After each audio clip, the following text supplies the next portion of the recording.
Study सर्कलच्या वतीने घेतल्या जाणाऱ्या ह्या जे वेटेज आहे साधारणतः इकॉनॉमिक्स हा जो विषय आज आपण पाहणार आहे. तर साधारणतः एक प्रश्नपत्रिकांचं जर आपण अनालिसिस केलं तर साधारणतः 5 ते 6 प्रश्न ह्या घटकावरती असतात. आता ज्यावेळेस आपण इकॉनॉमिक्सचा अभ्यास करतो किंवा ज्यावेळेस आपण आता इकॉनॉमिक्स हा विषय जो आहे तो अशा पद्धतीने घेतला जातो की तो आधी तुमचे राज्य सेवा असू द्या, तुमचे कंबाईन असू द्या, सरळ सेवा असू द्या, पोलीस भरती असू द्या, ग्रामसेवक भरती असू द्या, तुमच्या पोस्टमनच्या भरती असू द्या, तलाठी भरती वगैरे, म्हणजे तुमच्या ज्या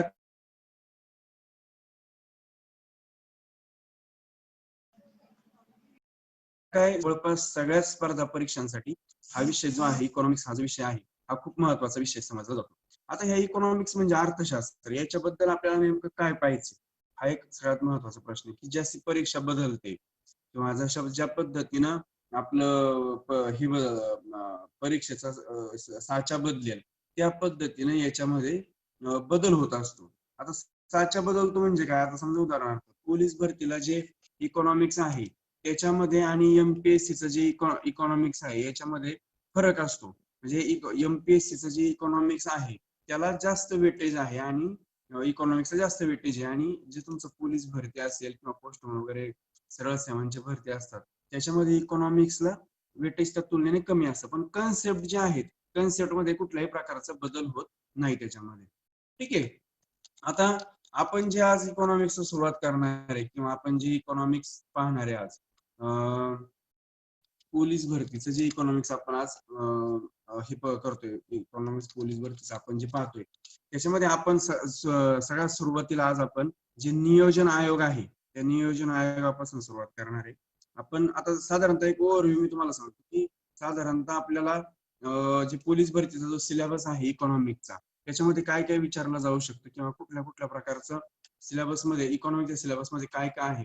तर सगळ्यात महत्वाचा पार्ट जो आहे तो म्हणजे मी आता जो सांगितला नियोजन आयोग, आणि नियोजन आयोगाचं ज्या आतापर्यंत किती आयोग झालेले आहेत नियोजन आयोग, मग त्या कुठल्या नियोजन आयोगामध्ये कुठल्या क्षेत्रावरती भर देण्यात आला होता, कुठल्या नियोजन आयोगामध्ये कुठल्या नियोजना कितव्या नियोजनाच्या याच्यामध्ये पंचवार्षिक योजनेमध्ये आपण कुठले प्रकल्प झाले, मग हिराकूड प्रकल्प असेल, भाकरानांगल प्रकल्प असेल, किंवा मग स्टेट बँकेचा स्थापना कोणत्या नियोजन आयोगाच्या कालावधीमध्ये झाली, महाराष्ट्र राज्याची स्थापना कुठल्या नियोजन आयोगाच्या कालावधीमध्ये झाली, आंध्र प्रदेशची रचना ही कुठल्या नियोजन आयोगाच्या कालावधीमध्ये झाली. त्याच्यानंतर IIT आहेत, इंडियन इन्स्टिट्यूट ऑफ टेक्नॉलॉजी, यांच्या ज्या स्थापना आहेत ह्या स्थापना नियोजन कुठल्या पंचवार्षिक योजनेमध्ये झाल्या. आता ज्यावेळेस आपण नियोजन आयोगाबद्दल माहिती पाहतो, नियोजन आयोगाचं जे काम आहे ते नियोजन आयोगाचं काम म्हणजे थोडक्यात वेगवेगळ्या प्रकारचं नियोजन करणं हे आपण ह्या याच्यामध्ये पाहणार आहे. मग ते नियोजन आयोग आणि त्या नियोजन आयोगाच्या वतीने आतापर्यंत ज्या 11-12 पंचवार्षिक योजना पाहिल्या त्या, आणि त्याच्यानंतर 11 ते 12 पंचवार्षिक योजना झाल्या त्यानंतर पंचवार्षिक योजना ह्या बंद केल्या गेल्या आणि त्याच्यानंतर नीती आयोग म्हणून स्थापन करण्यात आला. पंचवार्षिक योजना, पंचवार्षिक या शब्दाचा अर्थ आहे त्याचा 5 वर्षाचा प्लॅनिंग असतो. जसा आपला 1 वर्षाचा प्लॅनिंग असतो, 1 महिन्याचा प्लॅनिंग असतो, 1 दिवसाचा प्लॅनिंग असतो, तसा केंद्र शासनाच्या वतीने 5 वर्षाचे प्लॅनिंग केले जातात. त्या 5 वर्षामध्ये कुठले प्रकल्प पूर्ण करायचे, कुठल्या क्षेत्रामध्ये किती पद्धतीने निधी द्यायचा, शिक्षणासाठी काय काय सुविधा उपलब्ध करायच्या, त्याच्यानंतर औद्योगिक कुठल्या कुठल्या प्रकारची धोरणं निर्माण करायची, त्याच्यानंतर कुठले प्रकल्प तयार करायचे, कुठल्या शासकीय योजना ज्या आहेत त्या योजना सुरू करायच्या वगैरे, ही जी सगळं जे त्याचा जे आराखडा असतो तो आराखडा जो मांडणं. कोणाच तरी माईक चालू आहे, तो माईक बंद करा बरं, खूप चिमण्यांचा आवाज येतोय. कोणाच तरी माईक चालू आहे. तर साधारणतः आपल्याला 5 वर्षामध्ये गव्हर्नमेंटला कुठल्या प्रकारचे काम करायचे असतात. तर ते 5 वर्षाचं एक जे नियोजन मांडलेलं असतं त्याला आपण पंचवार्षिक योजना म्हणतो. पहिली पंचवार्षिक योजना चालू कधीपासून झाली वगैरे तिथपासून साधारणतः 11-12 पंचवार्षिक योजना झाल्या, आणि त्याच्यानंतर नरेंद्र मोदी आल्याच्या नंतर त्यांनी नीती आयोग चालू केला, पंचवार्षिक योजना बंद केल्या आणि नीती आयोग चालू केला. मग तो नीती आयोग म्हणजे काय, त्याची रचना कशी, ही आपण एका पार्ट मध्ये पाहणार. त्याच्यानंतर एक कर कर कसे, आता आपण साधारणतः आपल्या तोंडात शब्द येतो जीएसटी म्हणजे काय, आपल्याला खूप डिटेल मध्ये नाही, पण एक साधारण किती प्रकारचे टॅक्स आहेत, मग त्याच्यातले प्रत्यक्ष टॅक्स कुठले, अप्रत्यक्ष टॅक्स कुठले वगैरे हे आपण पाहणार आहे. त्याच्यानंतर आपण पंचवार्षिक सर योजना आवाज अडकतोय. आवाज अडकतोय तुमचा. बाकीच्यांना आवाज येतो का व्यवस्थित? नाही सर.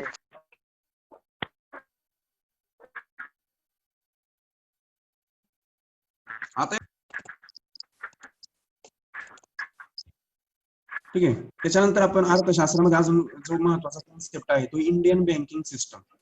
आता जे आपण बँक्स पाहतो, स्टेट बँक असतील किंवा वेगवेगळ्या प्रकारच्या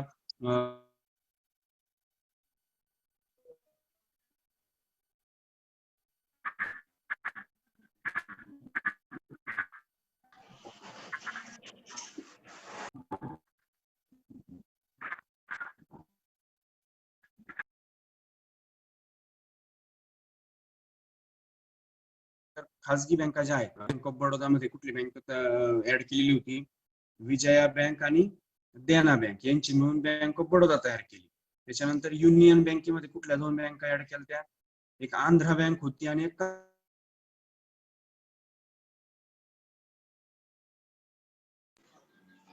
कॉर्पोरेशनचा आपल्याला पाहिजे की आवाज अडकतोय तुमचा. त्याच्याकडे काहीतरी रेंजला प्रॉब्लेम असू शकतो. तुम्ही रेंज मध्ये या, बाकीच्यांना आवाज येतोय क्लिअर. त्याच्यानंतर आपल्याला त्याच्यामध्ये दुसरा महत्वाचा पॉइंट असा पाहिजे, आपल्याला अर्थसंकल्प पाहिजे. अर्थसंकल्प म्हणजे पहिला अर्थसंकल्प कधी मांडला आपण, त्याला बजेट म्हणतो. मग त्याच्यामध्ये महाराष्ट्राचं बजेट आलं आणि त्याच्यामध्ये केंद्रीय बजेट पण त्याच्यामध्ये आलं. हे पण आपल्याला याच्यामध्ये सगळ्या गोष्टी ह्या पाहायच्या. त्याच्यामध्ये त्याच्यानंतर केंद्रीय बजेट आणि आपलं महाराष्ट्र शासनाचं बजेट पाहिजे आपल्याला त्याच्यानंतर वगैरे.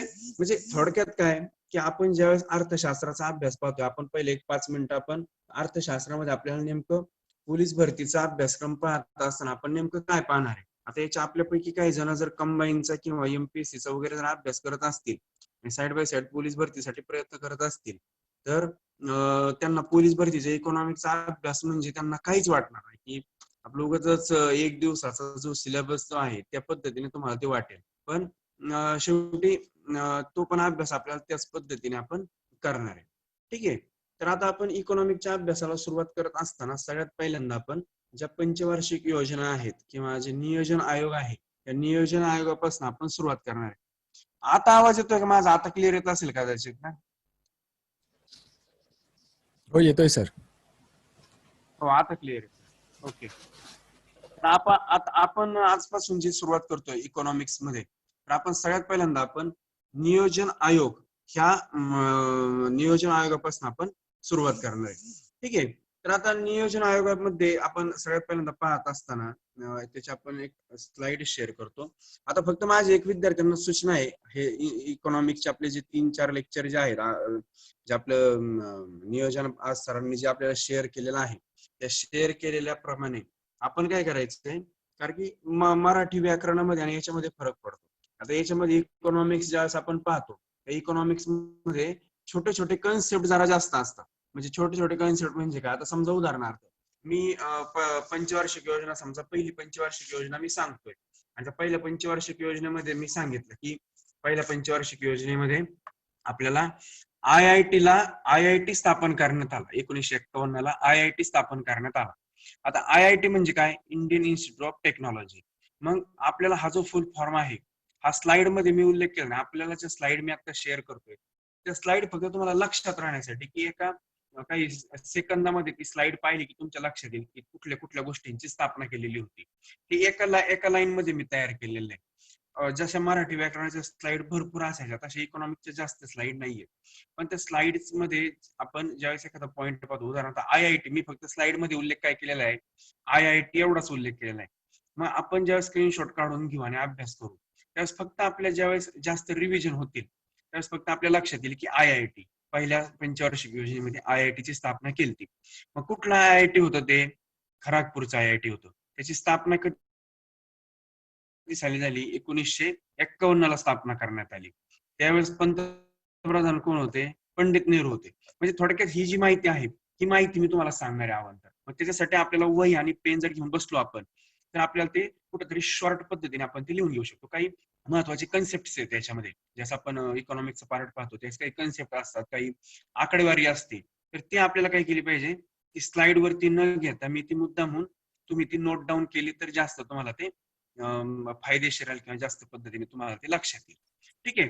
तर आता आपण आज पहिला जो आपला इकॉनॉमिक्सचं जे पहिलं लेक्चर जे आहे आपण ते इकॉनॉमिक्सचं नियोजन आयोग ह्या आपल्या अतिशय महत्वाच्या पार्ट पासून आपण सुरुवात करणार आहे. तुम्ही कुठल्याही परीक्षेच्या प्रश्नपत्रिका घ्या, सीआरपीएफ घ्या, पोलीसच्या घ्या, त्याच्यानंतर तुमच्या कंबाईनच्या घ्या वगैरे कुठल्या घ्या, त्याच्यामध्ये नियोजन आयोगावरती प्रश्न हे असतात म्हणजे असतात. कोकडे सर. हा? सर एक स्टुडंट्सना सूचना आहे. विद्यार्थ्यांना म्हणजे मागच्या लेक्चरला पण मी सांगितलं होतं, आम्ही जे स्लाइड्स बनवतोय, सर बनवतात, मी बनवतोय, याला 3 ते 5 दिवस हे स्लाइड बनवण्याला लागतात. तुम्ही जर चुकून पण जर स्क्रॅच करत असाल तर पूर्ण रेकॉर्डिंग मध्ये ती तशीच राहून जाते तुमच्या नावासोबत. तर याच्या पुढे जरा प्लीज स्लाइड जर सर शेअर करतायत कोणी टच करू नका आणि स्क्रॅच करू नका त्याला. हो हो हो. सर घ्या तुम्ही. तर आपण आता आज सगळ्यात पहिल्यांदा आपण नियोजन आयोग हा जो टॉपिक आहे हा महत्वाचा टॉपिक आपण पाहणार आहे. आता नियोजन आयोगावरती साधारणतः 1 ते 2 प्रश्न विचारतात. आता याच्यामध्ये प्रश्न विचारण्याची पद्धती पहा कशी असते. आता उदाहरणार्थ काय करतील, तुम्हाला असा एक प्रश्न देतात की समजा उदाहरणार्थ दामोदर खोरे विकास प्रकल्प हा डॉट डॉट डॉट डॉट पंचवार्षिक योजनेमध्ये स्थापन करण्यात आला किंवा याचे काम सुरू करण्यात आले. काय सांगितलं मी? दामोदर खोरे विकास प्रकल्पाचे काम dot dot dot dot dot ह्या पंचवार्षिक योजनेमध्ये सुरू केले. पहिल्या, दुसऱ्या, तिसऱ्या आणि चौथ्या. ठीक आहे, असे 4 पर्याय दिले. तर आता जे दामोदर खोरे विकास प्रकल्प आहे ह्या प्रकल्पाचं कामकाज हे पहिल्या पंचवार्षिक योजनेमध्ये सुरू केलेलं आहे. मग आपला पर्याय कुठला आहे? पहिला. मग आता ह्या ज्या मी स्लाइड ज्या शेअर करतोय तुमच्याकडे एका पाठीमागे एक, तर त्याच्यामध्ये मी फक्त काय केलं, समजा पहिली उदाहरणार्थ पहिली पंचवार्षिक योजना, त्याच्यामध्ये काय कुठले कुठले प्रकल्प घेतले तर त्याच्यामध्ये मग मी असे सिरियल टाकलेली तुमचा मग भाकरानांगल असेल किंवा हिराकुड धरण असेल, कोसी धरण असेल, ही मी नावं तयार केली. ज्या आता तुम्ही अभ्यास कसा करायचा, एक गोष्ट अभ्यास कसा करणार. आता इथं फक्त मी काय म्हणलं, समजा दामोदर खोरे विकास प्रकल्प असं म्हटलं, तुम्ही फक्त एवढा स्क्रीनशॉट काढून तेवढंच लक्षात नाही ठेवायचं. मग हा दामोदर खोरे विकास प्रकल्प कुठल्या नदीवरती घेतला, कुठल्या राज्यामध्ये घेतला किंवा कुठल्या पंचवार्षिक योजनेमध्ये घेतले लक्षात राहील. म्हणून मग मी काय सांगितलं की आता की तुम्ही जर वही पेन जर सोबत घेऊन बसले तर तुमच्या ते जास्त लक्षात येईल. आता आपण आपल्या डायरेक्टली मेन मुद्द्यावरती येऊ. आता नियोजन आयोगाची स्थापना करण्याची गरज काय असते? ज्यावेळेस इंग्रज भारत सोडून गेले त्यावेळेस आपण पहा, आपण कुठल्याही प्रकारचं आपलं घरगुती जरी काम असेल किंवा आपला अभ्यासाचं जरी असेल तरी आपण त्याचं नियोजन आखत असतो की मला आज काय करायचं, उद्या काय करायचं, परवा काय करायचं. सेम त्याच पद्धतीने जर एखादा जर देश चालवायचा असेल तर त्याचं पण असं भविष्याचं म्हणून नियोजन आयोगाची स्थापना ही करण्यात आली. ठीक आहे. नियोजन आयोगाचा उद्देश काय आहे? फक्त की एक जे आर्थिक नियोजन आहे ते आर्थिक नियोजन करण्यासाठी शासनाला मदत करणं, हे फक्त नियोजन आयोगाचं एक प्रायमरी बेसिक काम आहे. आता या नियोजन आयोगाची झाली. नियोजन आयोगाची स्थापना ही 15 मार्च 1950 ला नियोजन आयोगाची स्थापना. ठीक आहे. नियोजन आयोग जो आहे त्याची स्थापना कधी झाली? 15 मार्च 1950 मध्ये स्थापना केली. हा पण प्रश्न विचारला जाऊ शकतो की नियोजन आयोगाची स्थापना ही केव्हा करण्यात आली, आणि खाली 4-5 तारखा देतील त्याच्यापैकी आपल्याला माहित पाहिजे 15 मार्च 1950 ह्या दिवशी नियोजन आयोगाची स्थापना करण्यात आली. आता नियोजन आयोगाची स्थापना समजा स्थापना करायला सुरुवात केली नियोजन आयोगाने, त्यांचं जे काम आहे ते सुरुवात केलं आणि साधारणतः 1951 ते 1956 हा असा पहिल्या पंचवार्षिक योजनेचा हा काळ होता. पहिल्या पंचवार्षिक योजनेचा हा पिरियड होता. पण 1961 ला ह्या नियोजन आयोगाला शासनाचा भाग बनवलं. आता नियोजन आयोगाला शासनाचा भाग बनवलं म्हणजे काय? थोडक्यात पहा. आता उदाहरणार्थ आपल्याकडे पहा अर्थमंत्री असतो, पण ज्यावेळेस आपण ज्या असं टीव्हीला दाखवलं जातं किंवा तुम्ही जर आपल्या महाराष्ट्र विधानसभेच्या वेबसाईट वरती जा किंवा भारत सरकारच्या लोकसभेच्या वेबसाईट वरती जा, त्या ठिकाणी मंत्रिमंडळाची यादी असते. पूर्ण पंतप्रधानापासून ते अगदी सगळे कॅबिनेट मंत्री, राज्यमंत्री वगैरे यांची यादी असते. आणि जर तुम्ही विधान परिषदेच्या यादीवर विधानसभेच्या जर वेबसाईट वरती गेले तर त्या ठिकाणी मुख्यमंत्र्यापासून ते सगळे मंत्री, कॅबिनेटचे, राज्यमंत्री अशी यादी असते. तर त्याच्यामध्ये काय करायचं, अर्थमंत्री शोधायचं, अर्थमंत्री नाव शोधायचं. आता जर आपण केंद्राची जर यादी शोधली भारत सरकारची तर त्याच्यामध्ये निर्मला सीतारामन यांचं नाव असेल आणि जर महाराष्ट्राकडे आलो तर अजित पवारांचं नाव असेल. आता ह्या लोकांच्या नावापुढे वरती निर्मला सीतारामन असेल किंवा खाली अजित पवार असतील, यांच्या नावापुढं अर्थ व नियोजन मंत्री असं नाव दिलेलं असतं.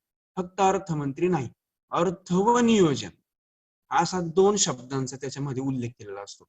ही कधीपासून सुरुवात केली तर 1961 पासून. काय केलं, 1961 ला हा नियोजन आयोग शासनाचा भाग मानला. शासनाचा भाग मानला म्हणजेच काय, शासनाने याच्यामध्ये अर्थमंत्र्याच्या, हे जवळपास अर्थ खात्याशी रिलेटेड असल्यामुळे याच्यामध्ये अर्थमंत्र्याकडे अर्थ आणि नियोजन हे दोन्ही पण प्रकारचे वेगवेगळे खाते जे आहेत ते एकत्रित अर्थमंत्र्याकडे दिलेले असतात. लक्षात आलं, याची स्थापना 1950 ची 15 मार्चची, पण त्याला शासनाचा भाग कधी बनवलं, साधारणतः 1961 ला याला शासनाचा भाग बनवलं. आता ठीक आहे, आता हे सगळं झालं, शासनाचा भाग बनवलं, त्याच्यानंतर त्याची स्थापना झाली.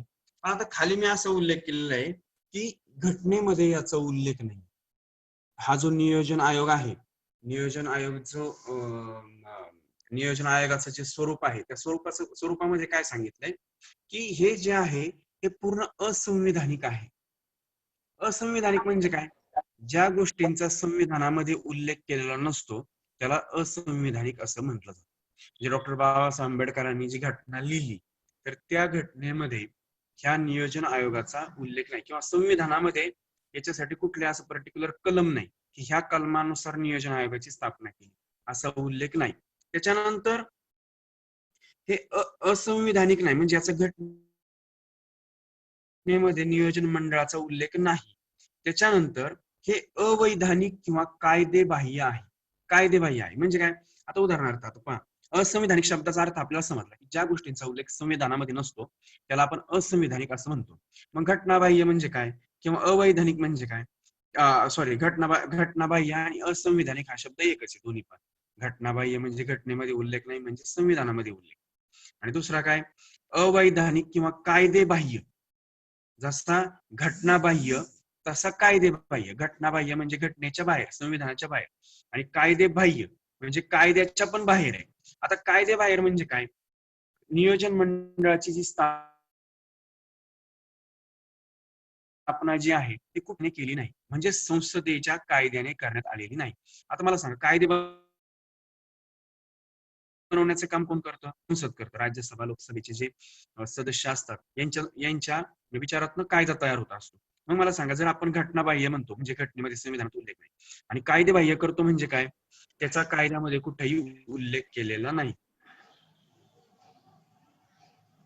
म्हणजे हे जे आहे अवैधबाह्य आहे, म्हणजे नियोजन मंडळाची जी स्थापना आहे ती कुठल्याही कायद्याने करण्यात आलेली. तिसरं, नियोजन आयोग सल्लागार म्हणून कार्य करते. नियोजन आयोग जे आहे केंद्र शासनाला किंवा केंद्र सरकारला सल्लागार मंडळ म्हणून कार्य करते. एक सल्ला देण्याचं काम फक्त नियोजन आयोगाचं आहे.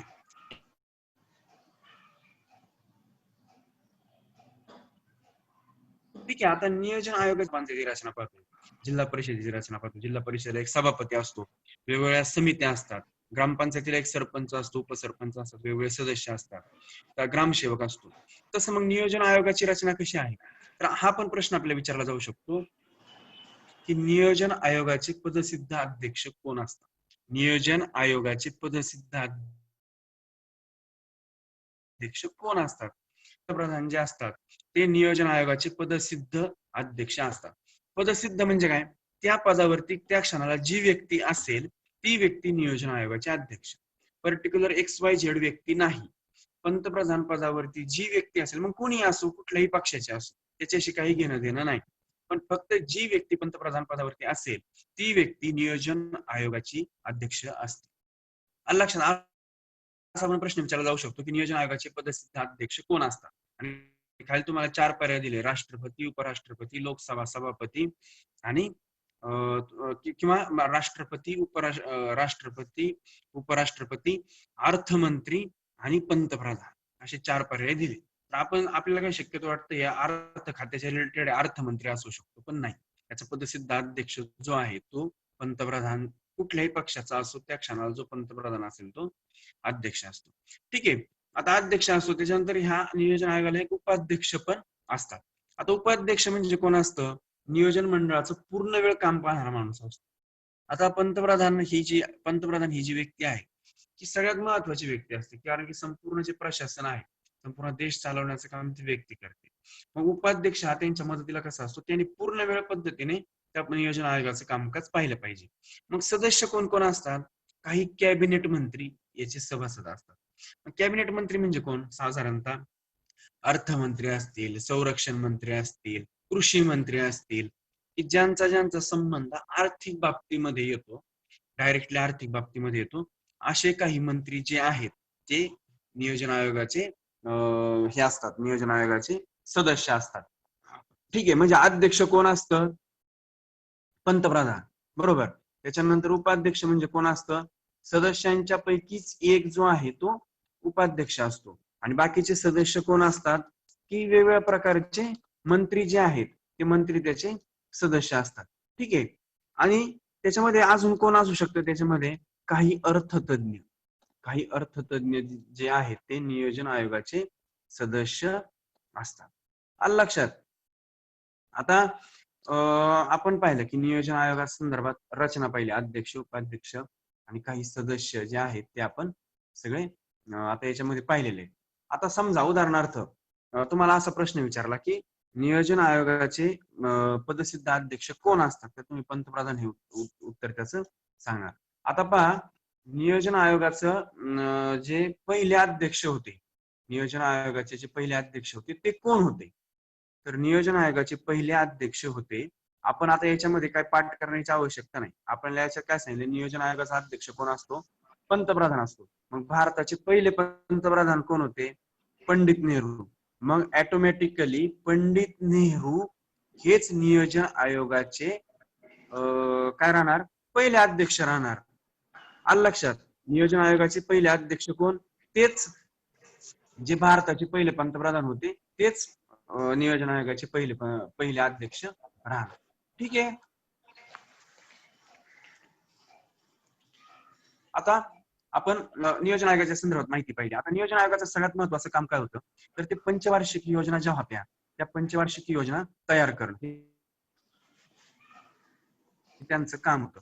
आता योजना ज्या आहेत त्या साधारणतः 11 ते 12 पंचवार्षिक योजना आहेत. आता या पंचवार्षिक योजना पाहत असताना आपल्याला लक्षात ठेवण्यासारख्या याच्यामध्ये भरपूर काही गोष्टी आहेत. ठीक आहे. आता आपण पंचवार्षिक योजना पाहत असताना पहिली पंचवार्षिक योजना आपण याच्यामध्ये पाहतो. आता नियोजन आयोगाची जी स्थापना आहे, जी नियोजन आयोगाची स्थापना आहे ती 1950 ला झाली. नियोजन मंडळाची स्थापना 1950 ला झाली. पण पंचवार्षिक योजना सुरू करण्याची जी पंचवार्षिक योजनेची जी पद्धत आहे ती 1 एप्रिल 1951 पासून आर्थिक नियोजनाला सुरुवात झाली. आता याच्यामध्ये अजून एक गोष्ट सांगायची राहिली की नियोजन आयोगाचे जे अध्यक्ष असतात ते पंतप्रधान असतात आणि जे उपाध्यक्ष असतात ते एक सदस्य असतात. आता हे जे सदस्य असतात त्यांना कॅबिनेट मंत्रिपदाचा दर्जा असतो. आता आपल्याला ते तुम्ही अर्थ आहात त्यात तुमचं लक्ष येईल की मंत्र्यांचे 2-3 प्रकार असतात. कॅबिनेट मंत्री असतात, राज्यमंत्री असतात, उपमंत्री असतात. मग हा जो नियोजन आयोगाचे जे उपाध्यक्ष असतात त्यांना कॅबिनेट मंत्रिपदाचा दर्जा असतो. ठीक आहे. आता तो एक भाग झाला. तो एक तुमचा आपल्या मेन मुद्द्यावरती आला. आता पंचवार्षिक योजनेमध्ये आलो. तर भारतात आर्थिक नियोजनाची सुरुवात जी आहे ती 1 एप्रिल 1951 पासून सुरुवात झाली. आणि आता ही योजना करावी किंवा 5-5 वर्षाचा प्लॅन करावा किंवा नियोजन आखलं पाहिजे, हा जो कन्सेप्ट आहे किंवा ही जी पद्धती आहे ही पद्धती भारताने रशियाकडून स्वीकारली. लक्षात? आता आपल्याला असा प्रश्न विचारला जाऊ शकतो की पंचवार्षिक नियोजनाची पद्धती भारताने कोणत्या देशाकडून स्वीकारली? तर कुठल्या देशाकडून स्वीकारलेली ती रशियाकडून स्वीकारलेली आहे. ही पंचवार्षिक योजनांचं जे नियोजन करायला पाहिजे ते रशियाकडून स्वीकारलेलं आहे. आता भारतामध्ये पण वार्षिक योजना राबवल्या गेल्या होत्या, दरवर्षीच्या वेगवेगळ्या योजना.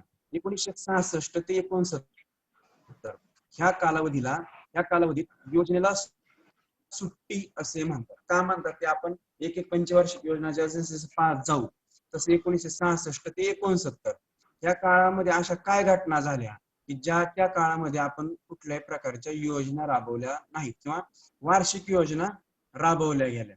पंचवार्षिक योजना करण्याच्या ऐवजी योजना राबवल्या नाही असं नाही म्हणतात, पण पंचवार्षिक योजना तयार न करता काही वार्षिक योजना तयार केल्या, म्हणून ह्या काळाला योजनेला सुट्टी असं म्हणतात. 1966 ते 1969 हा जो काळ होता, ह्या काळाला प्लॅन हॉलिडे किंवा योजनेला सुट्टी असं म्हटलं जातं. ठीक आहे. आता त्याच्यामधली जी पहिली पंचवार्षिक योजना आहे आपण ती पाहणार. पहिली पंचवार्षिक योजना जी तयार केली ती आता पंचवार्षिक योजना पाहत असताना आपल्याला सगळ्यात महत्वाचं काय काय राहतं, त्याचा कालावधी, की हे पंचवार्षिक योजनेचा काळ कधीपासून कधीपर्यंत होता. त्याच्यानंतर त्या पंचवार्षिक योजनेचा अध्यक्ष कोण होतं, त्या पंचवार्षिक योजनेचे उपाध्यक्ष कोण होतं, त्याच्यानंतर त्याच्यासाठी प्रतिमान कुठलं कुठलं वापरलं होतं. आता प्रतिमान म्हणजे काय, मॉडेल. हे वेगवेगळ्या प्रकारचे मॉडेल आहेत. आता आपण उदाहरणार्थ आपण पहा, समजा आता राळेगण सिद्धीचं आपण पाणी अडवा पाणी जिरवा या संदर्भातलं मॉडेल घेतो आणि त्या पद्धतीने आपण विकास करतो, बरोबर. अण्णा हजारे यांचे गाव जे आहे राळेगण सिद्धी, त्या राळेगण सिद्धीचं पाणी अडवा आणि पाणी जिरवा हे एक मॉडेल आहे, फेमस मॉडेल आहे, की त्या मॉडेलचा वापर करून आपण पाणलोट क्षेत्रामध्ये प्रगती करू शकतो. तसेच पंचवार्षिक योजनेमध्ये सुद्धा वेगवेगळ्या प्रकारची जागतिक मॉडेल आहेत. मग त्याच्यापैकी आपण कुठलं मॉडेल वापरायचं किंवा कुठल्या मॉडेलनुसार आपण पंचवार्षिक योजना आखायची हे प्रतिमान सुद्धा ठरलेलं आहे. हे प्रतिमान सुद्धा आपल्याला माहित असलं पाहिजे. आता जी पहिली पंचवार्षिक योजना आहे त्याचा कालावधी जो होता तो 1951 ते 1956. लक्षात, 1 एप्रिल 1951 ते 31 मार्च 1956 ह्या कालावधीमध्ये पहिली पंचवार्षिक योजना ही वापरली गेली. आता ही पहिलीच पंचवार्षिक योजना होती, पण 1 एप्रिल 1951 ते 31 मार्च 1956 असा जरी असला तरी प्रत्यक्षामध्ये ही योजना जी आहे ती 8 डिसेंबर 1951 ला भारताचे पहिले पंतप्रधान पंडित नेहरू यांनी मांडली. आता हा सगळ्यात महत्वाचा कन्सेप्ट आहे. याच्यामध्ये जरी 1 एप्रिल 1951 ते 31 मार्च 1956 म्हणजे 1 एप्रिल पासून सुरू झालेला होता त्याचा पिरियड, पण ती प्रत्यक्ष मांडली कधी, 8 डिसेंबर 1951 ला ही योजना मांडल्या गेली. असे पण प्रश्न आपण विचारतो, पहिली पंचवार्षिक योजना ही कुठल्या तारखेला मांडली गेली. आपल्याला 1951 माहिती असतं, 1 एप्रिल 1951. मग आपण पहिलाच पर्याय असतो 1 एप्रिल 1951. आपण त्याच पर्यायाला टिक मार्क करतो आणि आपलं उत्तर चुकलं, कारण ती पहिलीच पंचवार्षिक योजना होती. ती योजना जरी 1 एप्रिल पासून सुरू झालेली असली तरी सुद्धा ती 8 डिसेंबर 1951 ला मांडलेली होती. ठीक आहे. आता ह्या पंचवार्षिक योजनेचे अध्यक्ष कोण होतं, ऑब्विसली भारताचं पहिली पंचवार्षिक योजना म्हणजे भारताचे पहिले पंतप्रधान पंडित जवाहरलाल नेहरू. आणि ह्या पंचवार्षिक योजनेचे उपाध्यक्ष जे होते गुलझारीलाल नंदा, हे पहिले त्या ठिकाणी उपाध्यक्ष होते. आता याच्यासाठी प्रतिमान कुठलं वापरलं गेलं, आता हे प्रतिमान म्हणजे काय, कुठलं मॉडेल वापरलं गेलं. हे मॉडेल जे आहे ते इंटरनॅशनल दर्जाचे मॉडेल आहे. आता हे मॉडेल आपण काय एवढी त्याची आपल्याला आवश्यकता नाही, हे मॉडेल म्हणजे काय याची काय आपल्याला माहिती करून घ्यायची आवश्यकता नाही. आपल्याला फक्त मॉडेल माहिती पाहिजे की याचं जे प्रतिमान होतं किंवा मॉडेल होतं ते हेरॉड डोमर हे जे मॉडेल आहे हे मॉडेल नुसार पहिली पंचवार्षिक योजना मांडल्या गेली. प्रत्येक पंचवार्षिक योजनेला एक एक मॉडेल आहे. पुढे गेल्यानंतर महालनोबिस वगैरे असे वेगवेगळे मॉडेल आहेत, पण पहिले जे मॉडेल होतं ते हेरॉड डोमर हे पहिलं मॉडेल किंवा पहिलं प्रतिमान जे आहे ते मांडलं गेलं. आता हे हेरॉड डोमेन म्हणजे काय, हेरॉड डोमर म्हणजे काय, बिग पुश प्रतिमान जे आहे, हेरॉड डोमर जे आहे हे प्रतिमान बिग पुश या संकल्पनेवर आधारित आहे. आता हे काय तुम्हाला गरज नाही त्याची, बिग पुश म्हणजे काय वगैरे, पण एक जाता सांगतो की तुम्हाला माहित असावं म्हणून. याचं जे प्रतिमान आहे पहिल्या पंचवार्षिक योजनेचं प्रतिमान जे आहे ते हेरॉड डोमर, पण ते हेरॉड डोमर जे आहे ते प्रतिमान, पण त्यांनी कुठल्या संकल्पनेचा वापर केला किंवा कुठला सिद्धांत वापरतात ते बिग पुश हे जे संकल्पना, ही संकल्पना त्यामध्ये वापरली जाते. आता बिग पुश म्हणजे काय, एक थोडक्यात तुम्हाला समजेल अशा भाषेमध्ये हेरॉड डोमर प्रतिमान म्हणजेच काय हे सांग. काय झालं, ज्यावेळेस भाग मिळाला त्यावेळेस कुठल्याही प्रकारची भारताची आर्थिक प्रगती कशी करायची हा सगळ्यात मोठा प्रश्न होता, कारण इंग्रजांनी जाताना संपूर्ण भारताचं पिळवणूक करून सगळी संपत्ती पळवलेली होती. त्याच्यामुळे भारताला जर आता समजा उभं करायचं जर म्हटलं तर वेगवेगळ्या पद्धतीच्या योजना चालू करणं, वेगवेगळ्या पद्धतीचे प्रकल्प चालू करणं, वेगवेगळ्या ठिकाणावरनं कर्ज घेणं, अशा वेगवेगळ्या प्रकारे पैसा गोळा करण्याचं करायला लागणार होता. म्हणून हेरॉड डोमर हे बिग पुश हे सिद्धांत काय सांगतो, की जो आपल्याकडे पहिल्या पंचवार्षिक योजनेला वापरला, तो असं सांगतो की जर आपण मोठी गुंतवणूक केली तर उत्पादन वाढते. बरोबर.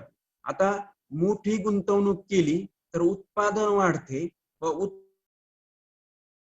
उत्पादन वाढल्यामुळे लक्षात, आपण जर मोठी गुंतवणूक केली, बिग पुश, आता तसं शब्दामध्ये पण अर्थ पडतो. पुश म्हणजे काय, ढकलणे, आणि बिग म्हणजे काय, मोठं. मोठं ढकलणे म्हणजे काय, पैसा जास्त ढकलणे. म्हणजे जेवढी आपण गुंतवणूक जास्त करू तेवढं उत्पादन वाढेल, आणि जेवढं जास्त उत्पादन वाढेल मुळे उत्पन्न वाढेल. आता पहा, एक जाता अजून एक याच्यामध्ये कन्सेप्ट सांगतो, कारण की हे ऍक्च्युली अर्थशास्त्र आहे ना, असं आपण बरोबर सांगू शकत नाही जास्त. आता याच्यामध्ये दोन प्रकार आहेत, उत्पादन म्हणजे काय आणि उत्पन्न म्हणजे काय. आपल्या बोलीभाषेमध्ये तुम्ही समजून घ्या, उत्पादन आणि उत्पन्न ह्या दोन दिसायला जरी सारख्या गोष्टी असल्याबरोबर तरी त्यांच्या अर्थामध्ये खूप बराच जमीन आसमानाचा फरक आहे. आता उत्पादन म्हणजे काय, उत्पादन हे नेहमी वस्तूच्या साह्याने मोजले जाते. एखादी कंपनी, त्या कंपनीमध्ये समजा 50 फ्रीज तयार होतात, तर ते 50 फ्रीज काय झालं, त्यांचं ते उत्पादन झालं, त्यांचं प्रोडक्शन झालं. लक्षात, उत्पादन म्हणजे काय, प्रोडक्शन. एखादी कंपनी, त्या कंपनीमध्ये 50 फ्रीज तयार होत आहेत, तर ते त्या कंपनीचं उत्पादन झालं. मग उत्पन्न म्हणजे काय, ते फ्रीज विकल्याच्या नंतर कंपनीला जेवढे पैसे मिळाले ते त्या कंपनीचं उत्पन्न. म्हणजे उत्पादन हे वस्तूच्या स्वरूपात मोजलं जातं आणि उत्पन्न हे पैशाच्या स्वरूपात मोजलं जातं. अशी आपण एक ढोबळमानाने व्याख्या करू शकतो. ही प्रॉपर व्याख्या नाही उत्पादन आणि उत्पन्नाची, एक ढोबळमानाने व्याख्या तयार केलेली. उत्पादन आपण ऍक्च्युली हा पंचवार्षिक योजनाचा टॉपिक संपला, 12 पंचवार्षिक योजना संपल्या की आपण काही बेसिक कन्सेप्ट जे आहेत अर्थशास्त्राचे ते पाहणार आहे. तर त्याच्यात ह्या दोन व्याख्या पण आहे, उत्पादन म्हणजे काय आणि उत्पन्न म्हणजे काय. उत्पादन म्हणजे एखादी वस्तू तयार करणं किंवा वस्तूच्या साह्याने ते मोजलं जातं. मी सांगितलं 50 फ्रीज त्या कंपनीचे तयार झाले तर ते त्या कंपनीचं उत्पादन झालं, आणि ते 50 फ्रीज विकल्याच्या नंतर जर कंपनीला 5 लाख रुपये मिळत असतील तर ते त्या कंपनीचं उत्पन्न झालं. आलं लक्षात. मग हा जो कन्सेप्ट आहे हेरॉड डोमर, हा कन्सेप्ट काय सांगतो, की जेवढं जास्त तुम्ही गुंतवणूक कराल, जेवढे जास्त पैसे गुंतवणार तेवढं तुमचं उत्पादन वाढेल, आणि जेवढं उत्पादन वाढेल ते वस्तू विकल्याच्या नंतर तुमचं त्या प्रमाणामध्ये उत्पन्न वाढेल. हा साधारणतः एक ढोबळमानानं बिग पुश सिद्धांत आहे, आणि हा पहिल्या पंचवार्षिक योजनेला वापरला गेला होता. ठीक आहे. आता आता पहिल्या पंचवार्षिक योजनेमध्ये काय केलं, किती कोटी खर्च करण्याचं ठरवलं, तर 2069 कोटी खर्च करण्याचं ठरवलं. पण प्रत्यक्ष किती झाले, प्रत्यक्ष किती खर्च झाला, 1960 एवढाच खर्च त्याच्यामध्ये झालेला होता. आलं लक्षात. प्रत्यक्ष खर्च किती करणार होते, सार्वजनिक क्षेत्रामध्ये किती कोटी खर्च करायचा ठरवला होता, 2069 कोटी खर्च होणार होता, पण प्रत्यक्ष 1960 कोटी एवढाच खर्च झाला. मग हा खर्च कमी होण्याचं कारण काय, कारण की महायुद्धाचा परिणाम, दुसरं महायुद्ध नेमकंच झालेलं होतं, त्या दुसऱ्या महायुद्धाचा परिणाम झाला आणि अर्थव्यवस्थेत परिणाम झाला, आणि भारत आणि पाकिस्तान ह्या दोन स्वतंत्र देशांच्या मध्ये फाळणी झालेली होती. म्हणजे फाळणी झाली 1947 ला, आणि 1950-51 ला लगेच ही योजना होती. म्हणजे थोडक्यात काय, या फाळणीमुळे काय झालं, मोठ्या प्रमाणावर अन्नधान्याची टंचाई निर्माण झाली, म्हणून शासनाने काय केलं, त्यावेळेच्या शासनाने किंवा त्यावेळेच्या गव्हर्नमेंटने सार्वजनिक क्षेत्रामध्ये पैसे गुंतवण्याच्या ऐवजी अन्नधान्याची जी टंचाई निर्माण झालेली आहे, जेणेकरून लोकांचं पोट भरेल, लोकांना अन्नधान्य उत्पन्न होईल, त्या दृष्टीनं त्यांनी काय केलं, पावलं उचललेली होती. म्हणजे जो पैसा सार्वजनिक क्षेत्रामध्ये वेगवेगळ्या प्रकारचे उद्योगधंदे उभारण्यात लावणार होते, समजा वेगवेगळ्या प्रकारच्या कंपन्या बांधायच्या होत्या, वेगवेगळ्या प्रकारचे उद्योगधंदे उभे करायचे होते, त्याच्यासाठी 2069 कोटी रुपये खर्च करणार होते. पण ऍक्च्युली त्या काळामध्ये दुसरा महायुद्धाचा पण शेवट झालेला होता आणि इकडे भारत पाकिस्तानी फाळणी झालेली होती. त्याच्यामुळे अन्नधान्याची टंचाई निर्माण झाली. त्या अन्नधान्य खरेदीसाठी किंवा अन्नधान्याची टंचाई दूर करण्यासाठी हे पैसे वापरले गेलेले असल्यामुळं त्या ठिकाणी तो प्रत्यक्षात खर्च फक्त 1960 कोटी रुपये एवढाच झाला. ठीक आहे, समजलं. अशा पद्धतीने पंचवार्षिक योजनेचा किती खर्च झाला आणि किती प्रत्यक्ष खर्च झाला हे आपण पाहिलं. आता याच्यामध्ये सगळ्यात महत्वाचं पहा, याच्यामध्ये कुठले कुठले प्रकल्प. आता ही स्लाइड तुमच्या दृष्टीने खूप महत्वाची. आता तुम्हाला जे प्रश्न विचारला जातो ना, ह्या स्लाइड वरती विचारला जातो. तुम्हाला जास्त सविस्तर मी थोडस एक्सप्लेन करणार आहे, पण तुम्हाला ही स्लाइड खूप महत्वाची आहे. कुठले कुठले प्रकल्प उभे केले पहिल्या पंचवार्षिक. आता पहिली पंचवार्षिक योजना आपल्याला समजली, त्याच्यानंतर दुसरी पंचवार्षिक योजना समजली, तिसरी समजली, अशी प्रत्येक पंचवार्षिक योजना आपल्याला समजत जाते. पण ज्यावेळेस सगळ्या पंचवार्षिक योजना ज्या आहेत, 11-12 पंचवार्षिक योजना आपल्या संपतात, त्यावेळेस जर मी तुम्हाला विचारलं की मला सांगा, कोसी प्रकल्प हा कुठल्या पंचवार्षिक योजनेमध्ये मंजूर केलेला होता, जर आता मी सगळं एक्सप्लेन केले ना, तुम्ही लगेच सांगणार की कोसी प्रकल्प हा पहिल्या पंचवार्षिक योजनेत मंजूर केलेला होता. पण ज्यावेळेस आपल्याकडे पंचवार्षिक योजना जशा जशा वाढत जातील तसे तसे आपले प्रकल्प वाढत जातात, आणि जसे प्रकल्प वाढत जातील तसं आपल्या लक्षात येत नाही की नेमकं कोसी प्रकल्प हा पहिल्या पंचवार्षिक योजनेत होता तर दुसऱ्या पंचवार्षिक योजनेत झाला, हे आपल्या लक्षात येत नाही. ठीक आहे, मग त्यासाठी आपण काय ट्रिक आपण पाहणार आहे, त्या ट्रिकनुसार आपण ते लक्षात ठेवू शकतो.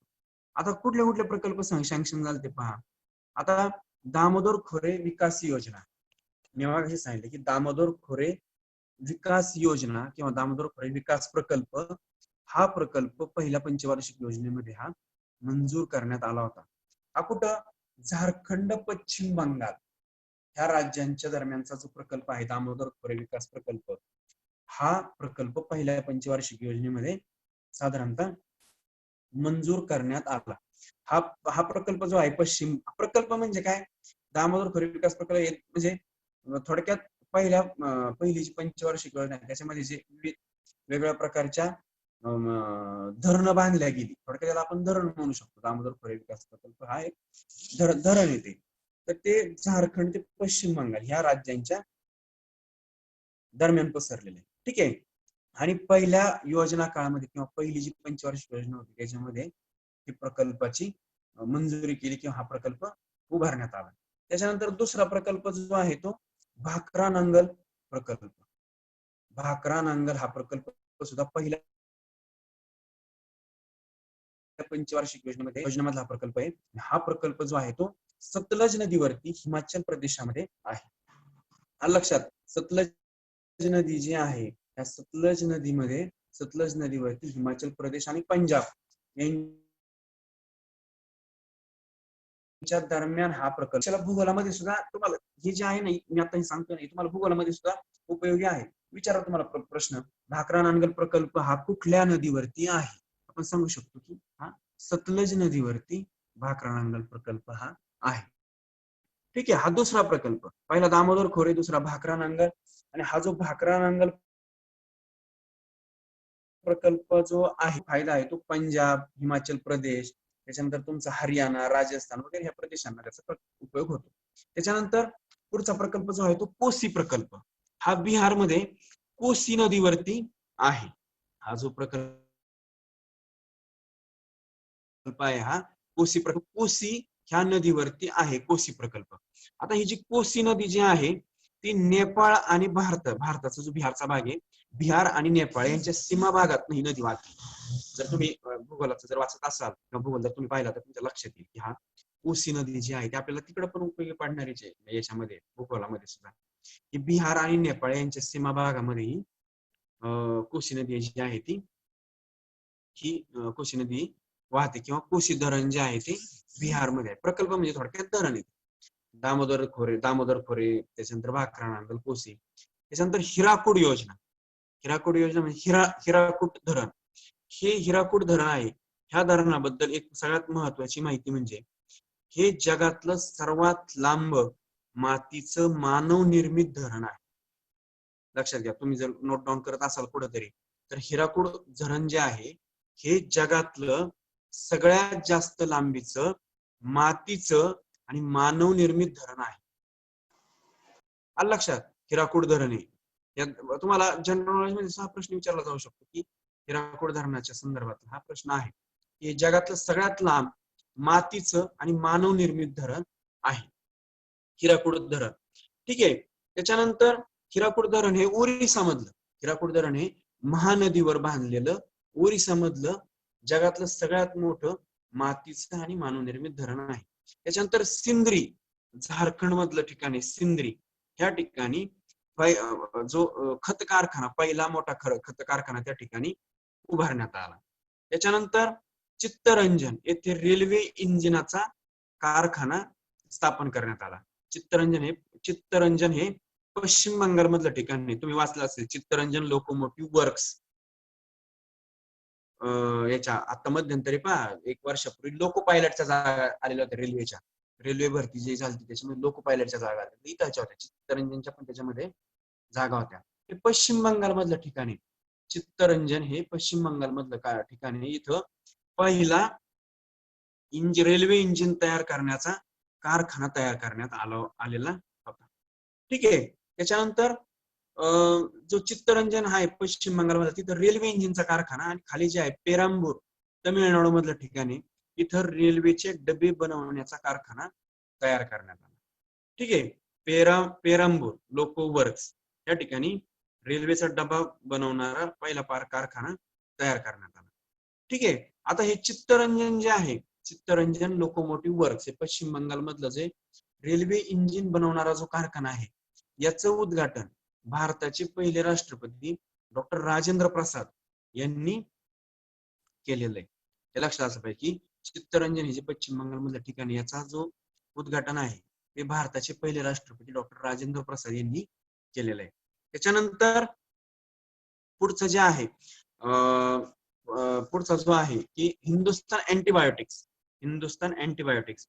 आता हे जे आहे, जे पुणे जिल्ह्यातले जर विद्यार्थी असतील तर त्यांना माहिती असेल हिंदुस्थान अँटीबायोटिक्स हा काय प्रकार आहे.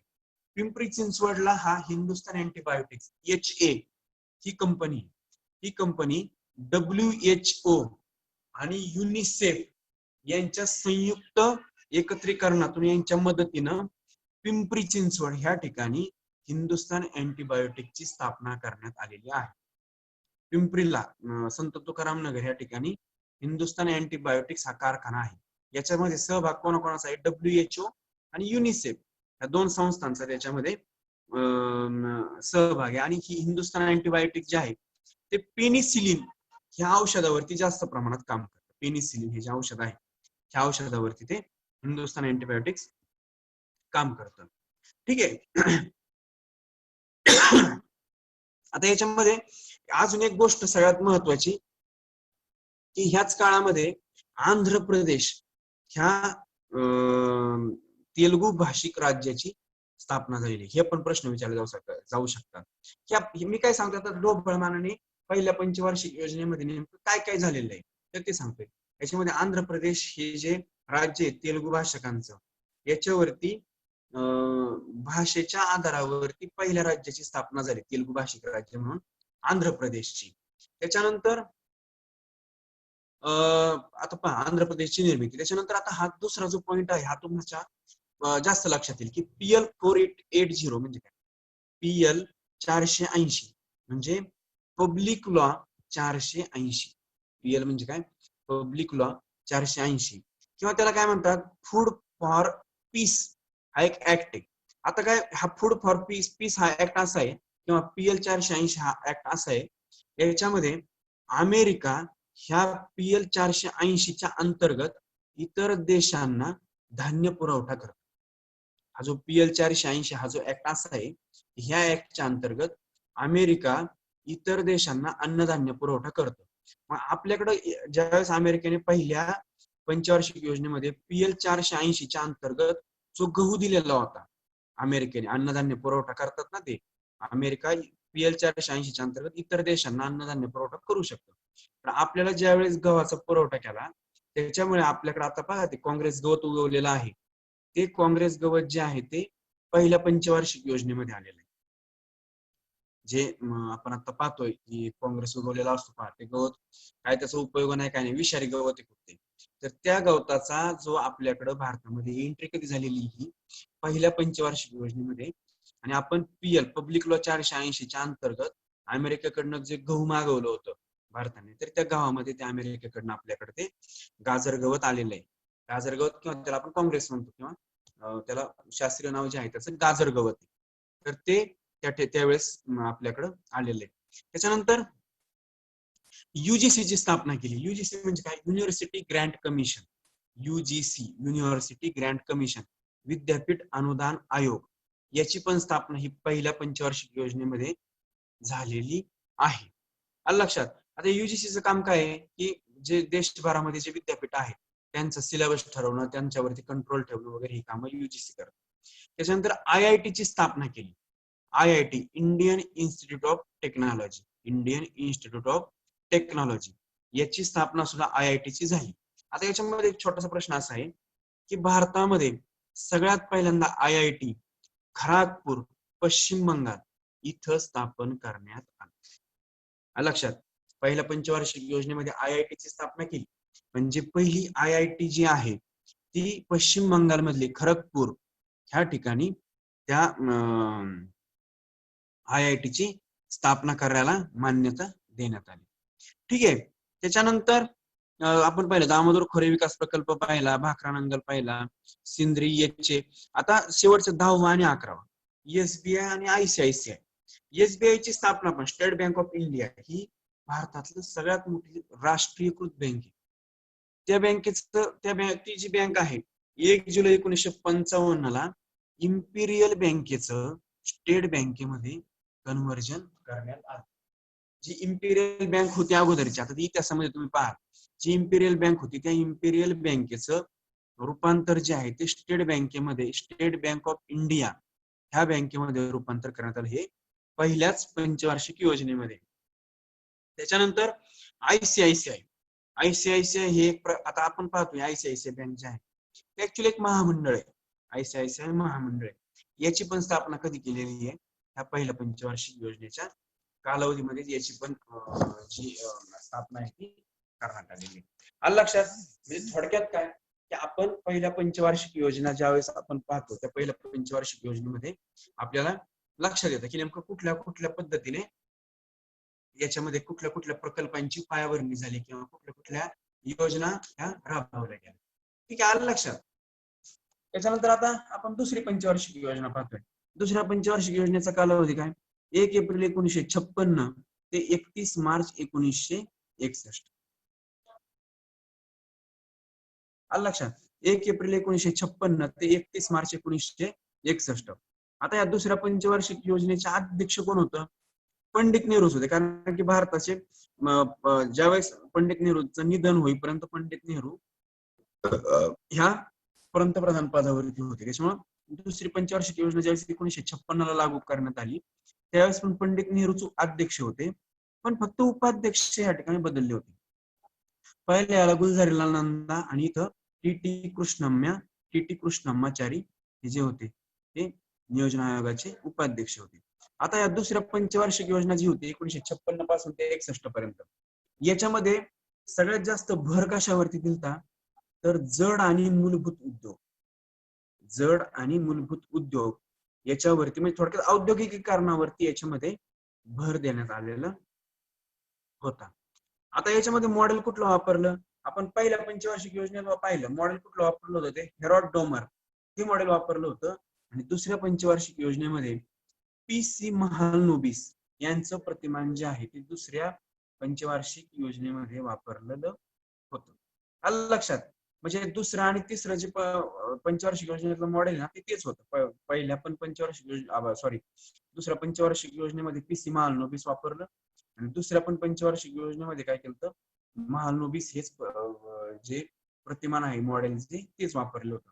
आता ह्या दुसऱ्या पंचवार्षिक योजनेमध्ये कुठल्या कुठल्या प्रकारच्या योजना घेतल्या गेल्या किंवा कुठले कुठले प्रकल्प राबवले गेले.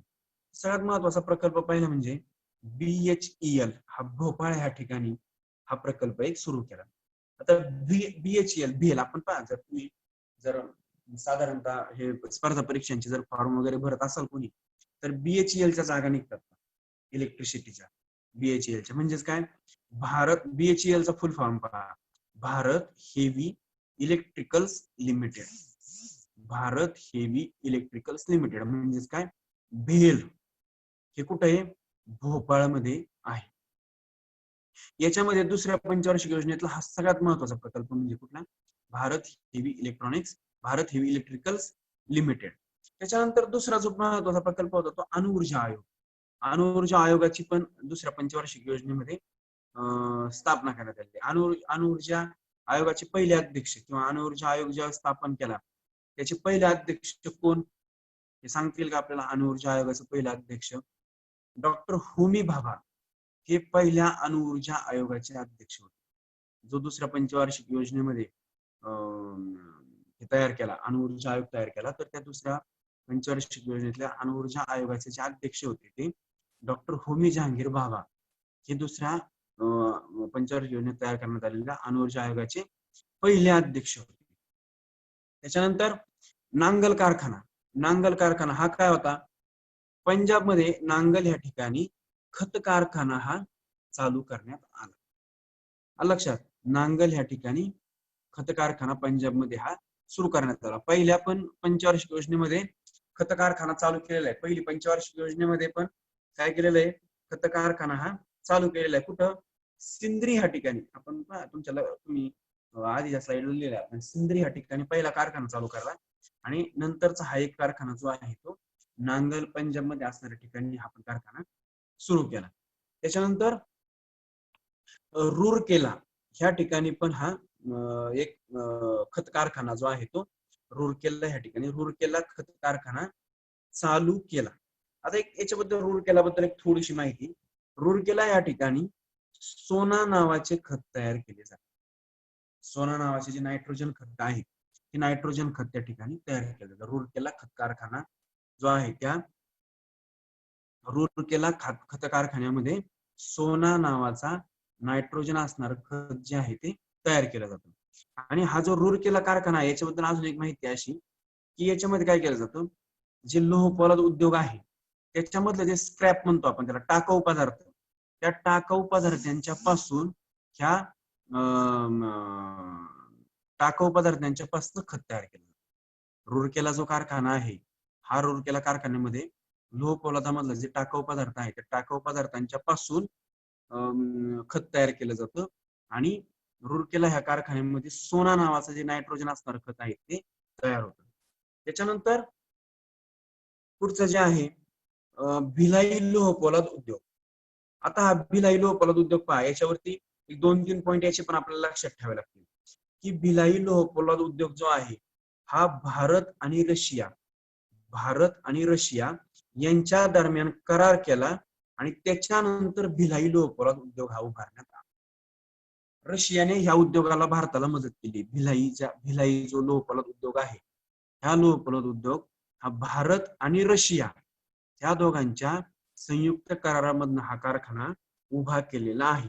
आता हा जो भिलाई कारखाना जो होता तो स्थापन केला त्यावेळेस तो मध्य प्रदेशमध्ये होता. लक्षात घ्या की भिलाई हा लोह पोलाद कारखाना जो होता हा त्याची ज्यावेळेस स्थापना केली भारत आणि रशियाने एकत्रितपणे त्यावेळेस तो मध्य प्रदेशमध्ये हा कारखाना होता. आणि त्याच्यानंतर मध्य प्रदेशचं विभाजन झालं आणि आता तो छत्तीसगडमध्ये हा कारखाना आहे. हे पण महत्वाचं की स्थापना झाली त्यावेळेस तो मध्य प्रदेशमध्ये होता आणि त्याच्यानंतर विभाजन झाल्याच्या नंतर तो छत्तीसगडमध्ये आला आणि हा कारखाना रशियाने या कारखान्यासाठी भारताला मदत केली. आता काही अणुभट्ट्या पण जसं जसं आपण पुढे जाऊ ना 4थ्या-5व्या योजनेमध्ये काही अणुभट्ट्या आहेत, त्या अणुभट्ट्यांना पण मदत केलेली वेगवेगळ्या देशांनी, तर ते पण आपल्याला लक्षात राहिलं पाहिजे. ठीक आहे. त्याच्यानंतर भिलाई लोह पोलाद उद्योग झाला. त्याच्यानंतर दुर्गापूर दुर्गापूर ह्या ठिकाणी पण दुर्गापूर लोह पोलाद उद्योग स्थापन केला आणि ह्या दुर्गापूर लोह पोलाद उद्योगाला ब्रिटन, जर्मनी आणि रशिया यांनी ह्या ठिकाणी दुर्गापूर ह्या ठिकाणी भारताला मदत केली. आता पहा, रूरकेला कोणी केलेली आहे? रशियाने. सॉरी, भिलाई जो कारखाना आहे त्याला कोणी केलेली आहे? रशियाने केलेली आहे. आणि दुर्गापूरला 3 देश आहेत. कुठले कुठले? जर्मनी, ब्रिटन आणि रशिया. ह्या 3 देशांनी दुर्गापूर ह्या ठिकाणी हा लोह पोलाद उद्योग चालू करण्यासाठी भारताला मदत केली. आता दुर्गापूर जे आहे ते पश्चिम बंगालमध्ये ठिकाण. दुर्गापूर हे ठिकाण कुठे आहे? पश्चिम बंगालमध्ये ठिकाण आहे. आणि याच्यासाठी 3 देशांनी ब्रिटन, जर्मनी आणि रशिया ह्या 3 देशांनी काय केलेली आहे? मदत केलेली आहे. ठीक आहे. त्याच्यानंतर पुढचा जो आहे दुर्गापूरच्या संदर्भात, दुर्गापूरमध्ये रेल्वेची चाकं तयार होतात. दुर्गापूरमध्ये रेल्वेची चाकं तयार होतात. आता जो रूरकेला प्रकल्प आहे, मी सांगितलं की भिलाई जो लोह पोलाद उद्योग आहे हा रशिया आणि भारत यांच्या दरम्यान करार झालेला आहे. तसंच रूरकेला जो आहे त्याला जर्मनीने मदत केलेली. हा मगाशी त्या ठिकाणी पॉईंट सांगायचा राहिला माझा. रूरकेला जो लोह पोलाद उद्योग आहे हा जर्मनीच्या मदतीने ओरिसामध्ये तयार केला रूरकेला. ठीक आहे. आणि भिलाई जो लोह पोलाद उद्योग आहे हा भिलाई लोह पोलाद उद्योग आहे हा रशिया, भारत. आणि दुर्गापूर ह्या ठिकाणी जो लोह पोलाद उद्योग तयार केला तो ब्रिटन, जर्मनी आणि रशियाच्या मदतीने तयार केला. आणि याच्यामध्ये रेल्वेची चाकं तयार होतात. आता परत याच्यामध्ये IIT टाकलेलं आहे. IIT का दिलेलं आहे परत? की जे IIT खरगपूरमध्ये तयार केलेलं होतं, जे खरगपूरमध्ये पहिल्यांदा स्थापन करण्यात आलं, त्याच्यासाठी एक महत्वाचा कायदा जो आहे तो कायदा दुसऱ्या पंचवार्षिक योजनेच्या अंतर्गत तयार केला आणि भारतात वेगवेगळ्या ठिकाणी IIT स्थापन करण्याला परवानगी दिली. ठीक आहे. त्याच्यानंतर पुढचं LIC, life insurance corporation of India, म्हणजेच तुमचा LIC, भारत जीवन विमा निगम, याची पण स्थापना जी आहे ती दुसऱ्या पंचवार्षिक योजनेमध्ये करण्यात आली. आता LIC मध्ये अजून एक पॉईंट लक्षात ठेवा की जीवन विमा पुरवणाऱ्या ज्या कंपन्या होत्या, ज्या LIC पुरवणाऱ्या कंपन्या होत्या, लाईफ इन्शुरन्स पुरवणाऱ्या ज्या कंपन्या होत्या, अशा 245 खाजगी कंपन्या होत्या. आणि त्यांच्या एकत्रीकरणातून केंद्र शासनानं 1956 ला LIC ची स्थापना केली. LIC ची जी स्थापना आहे ती तुम्ही चेक करा. 1 सप्टेंबर 1956 ला LIC ची स्थापना केली. कधी? 1 सप्टेंबर 1956 ला केंद्र शासनानं 245 खाजगी लाईफ इन्शुरन्स किंवा खाजगी आरोग्य विमा पुरवणाऱ्या ज्या कंपन्या होत्या, जीवन विमा पुरवणाऱ्या ज्या खाजगी 245 कंपन्या होत्या किंवा संस्था होत्या, त्यांच्या एकत्रीकरणातून LIC ची स्थापना केली. त्याच्यानंतर मुंबई शेअर बाजार. आता हा शेअर बाजार हा एक खूप मोठा पॉइंट आहे, पण तरी थोडक्यात सांगायचं झालं तर त्या ठिकाणी BSE आणि NSE असे 2 प्रकारचे ब्रोकर असतात. आपण पहा काही लोक करतात, टीव्हीला बातमी दाखवतात, मुंबई शेअर बाजार उसळला, मुंबई शेअर बाजार पडला, त्याच्यामध्ये लोकांचं लाखो रुपयांचं नुकसान झालं, कोटी रुपयांमध्ये नुकसान झालं. किंवा शेअर बाजार आपण म्हणतो की शेअर बाजारामध्ये आज तेजीचं वातावरण आहे, शेअर बाजारामध्ये आज शेअर बाजार खूप डाऊन आहे, हे जे आपण शब्द वापरतो, तर तो जो मुंबई शेअर बाजार जो आहे, Bombay stock exchange, BSE, Bombay stock exchange आहे, त्याची जी स्थापना आहे ती दुसऱ्या पंचवार्षिक योजनेच्या काळामध्येही केल्या गेलेली. ठीक आहे. तर आपल्याला अशा पद्धतीनं पहिल्या पंचवार्षिक योजनेमध्ये काय झालं आणि दुसऱ्या पंचवार्षिक योजनेमध्ये आपण पाहिलं. आता जे परवाचं जे लेक्चर आहे त्याला आता आपल्याला आज वेळ कसा गेला, आपण अर्थशास्त्राला आजच सुरुवात केलेली होती. म्हणजे याच्यामध्ये आपण अर्थशास्त्राचा अभ्यास कसा करायचा आणि काय काय पॉईंट पाहिजे आणि आपण नियोजन आयोगाला सुरुवात केली.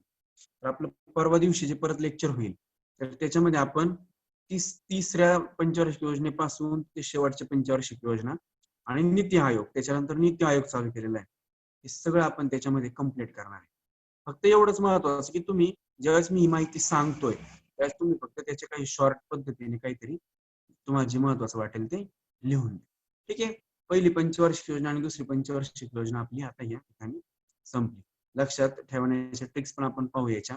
आणि याचे जर काही प्रश्न असतील तर ते प्रश्न तुम्ही तुमच्याकडे जे प्रश्नसंच आहेत त्या प्रश्नसंचामधनं तुम्ही सोडवा. हा अतिशय महत्वाचा पॉईंट आहे. जर कोणी जर कुठल्या वेगळ्या परीक्षांची जरी तयारी करत असेल तर त्यांनी सुद्धा ते त्यांच्या दृष्टीने पण हे थोडंसं मी विस्तृत घेतलेलं आहे.